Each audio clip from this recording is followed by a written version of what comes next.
Hello friends, welcome back to our channel Shipping Funda. As you all know, our government has introduced New Education Policy 2020. There is a lot of confusion regarding it.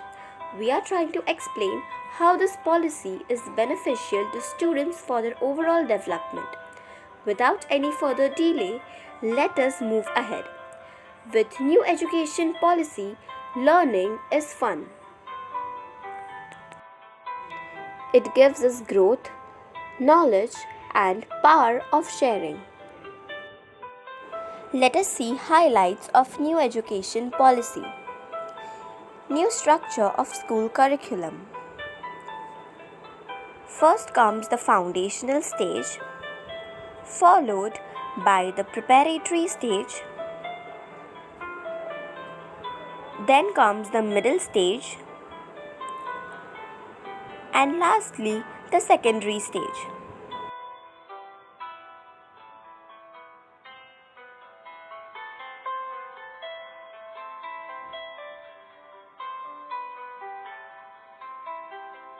The Union Cabinet has approved the National Education Policy, making way for large-scale transformational reforms in both school and higher education sectors. There will be no hard separation among curricular, extracurricular, or co-curricular, among arts, humanities, and sciences, or between vocational and academic streams. Students can take up multiple courses. For example, if a student wants to do a new course in the middle of the ongoing course, then he can take a break from the first course for a limited period of time. Coding will begin from class 6. Arts, music, and sports to be at the same level. Technology to be used extensively.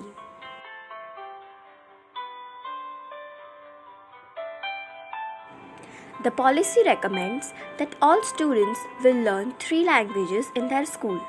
Under the formula, at least 2 of the 3 languages should be native to India. The revamped evaluation process will ensure that the students have at least one core skill by the end of 12th grade. The report cards will include self-assessment, peer assessment, and assessment by teachers. Ministry of Human Resource Development will be renamed as Ministry of Education. Various new provisions will be made for students with disabilities. National Test Agency will offer a common entrance exam. Variable models for board exams. Instead of class 10th and 12th board exams, there will be annual, semester, and modular exams. Public spending on education will increase to nearly 6% of gross domestic product (GDP) from the existing 4%. NEP aims to reach universalization of education from preschool to secondary level with 100% gross enrollment ratio in school education by 2030. High-performing Indian universities will be encouraged to set up campuses in other countries. Selected universities like those from among the top 100 universities in the world will be facilitated to operate in India. The NEP is based on 5 foundational elements: access, equity, quality, affordability, and accountability. The move is historic as the BJP-led government renews the education policy after a sweeping 34 years.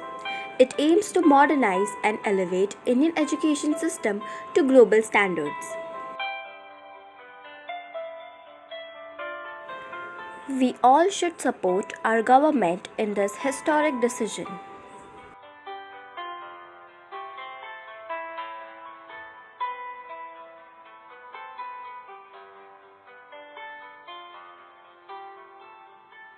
Thanks for watching.